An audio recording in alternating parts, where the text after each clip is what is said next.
जरांगे पाटलांनी सरकारला दिलेला अल्टिमेटम 24 डिसेंबरला संपणार आहे। त्या अल्टिमेटम आधी जरांगे पाटलांची शेवटची सभा आज बीडमध्ये होणार आहे। या सभेतनं जरांगे पाटील त्यांच्या आंदोलनाची पुढची दिशा ठरवणार का आणि आजच्या सभेतनं जरांगे पाटील सरकारवरती काय बोलणार याकडे सगळ्यांचं लक्ष लागून आहे। दरम्यान जरांगेंच्या या सभेसाठी बीडमध्ये जय्यत तयारीही करण्यात आली आहे।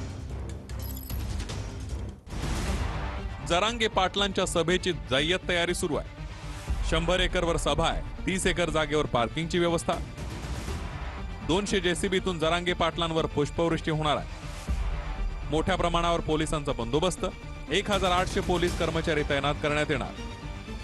2 अप्पर पोलीस अधीक्षक, 5 पोलीस उप अधीक्षक, 10 पोलीस निरीक्षक, 10 सहाय्यक पोलीस निरीक्षक असणार आहेत। मोठ्या प्रमाणावर स्वयंसेवकही तैनात करण्यात येणार आहेत। 3 टन खिचडी, 1 टन साबुदाणा खिचडी बनवण्यात येणार आहे।